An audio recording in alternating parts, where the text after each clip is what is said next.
In this video, I'm going to show you how you can turn one piece of a 1x4 into a $200 woodworking project that is selling very well. And we're going to do it using pretty basic tools. The project I'm going to show you is this, the mountain shelf. So this is a bestseller on Etsy, which means it has had a high sales volume over the past 6 months. There are a few different versions of this. I've made my own design.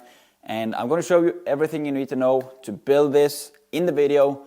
But if you'd like to get your hands on some woodworking plans, just to make the build process a bit easier, I will put a link down in the description where you can get those. I'm not sure why I said $200 because this project is selling for $169, but as you can see, it is a bestseller. So all you need for this project is 3 meters of 1x4 material, 50mm brad nails, some wood glue, and some type of finish. Pretty much any type of finish will do, but I'm going to show you my favorite one. So we'll start by setting the miter saw at 30 degrees. I like to put it 30 degrees in this direction, then I have the board standing on the side. But if your miter saw is not big enough to cut through 10 centimeters or 4 inches like this, you can easily put the board down flat and tilt the saw 30 degrees in the other direction. All of the cuts are going to be 30 degrees. The first board is the bottom piece. This is 90 centimeters long and has a 30-degree cut on each side going in opposite directions, so making a trapezoid. And now we're going to cut 2 trapezoids at 30 centimeters from tip to tip and 2 at 27.8 centimeters. These parts will make up the 2 peaks at the ends, which are identical. The next piece is going to be a parallelogram at 27.8 centimeters, so both of the cuts will go in the same direction this time. And then we'll go back to cutting a trapezoid at 39.5 centimeters. The 2 final small pieces are both parallelograms. One is 13 centimeters and one is 10.8 centimeters. Now you should have a total of 9 parts. So now that all of the parts are cut, I went ahead and sanded all of them with 120 grit sandpaper before applying the finish. I don't think you can go wrong with any finish here. From what I know, you could use pretty much any wood finish that you'd like. I decided to go for a Japanese technique called shosugi-ban. And this helps protect the wood from rot and moisture, but more importantly for this project, it looks cool and it gives a nice texture. So all you're going to do is to use a blowtorch and burn the surface of all the boards. You want to try and get an even burn across the entire surface, which isn't always easy, but it gives a much better result.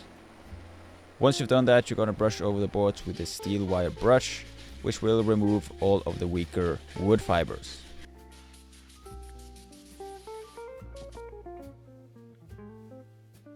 I then added a coat of clear Osmo Polix oil, which helps seal the surface and also make sure you don't get this charred wood dust all over the place. I'll add an Amazon link to this finish in the description. Now once the finish had dried, I could start to assemble all the parts. I figured it would be easiest to make all of the peaks first, so I started with the 2 that were identical. I added wood glue, though I don't think it's really necessary, and I'm also not sure if it has the same effect after the wood has been burned, but I figured it couldn't do any harm. I then made the peak in the middle with the 2 biggest pieces, and finally I made this small peak. I also wanted to fasten the peaks together before adding the bottom piece, otherwise the bottom piece would be in the way of the nail gun. So I used the bottom piece as a reference point before nailing that into place as well. And now we'll just need a way to hang this on the wall, and there are a few ways you could do that. The easiest is probably to use some sawtooth hangers, and I looked at all the local hardware stores here and nobody had them. So instead I made 3 small triangles with 30-degree cuts that I drilled a hole in. I nailed this in place at the top of the 3 biggest peaks, and then I could just drive a screw through these and into the wall. I will put an Amazon link in the description for some sawtooth hangers if you want to use them instead. So there you have it. All you need is 3 screws to install this on the wall. I am probably going to put this in my office that I am currently working on. And once again, I have woodworking plans for this on my website, rbeloni.com. And if you'd like to see 4 more woodworking projects that are selling well and that are easy to make, you should check out this video.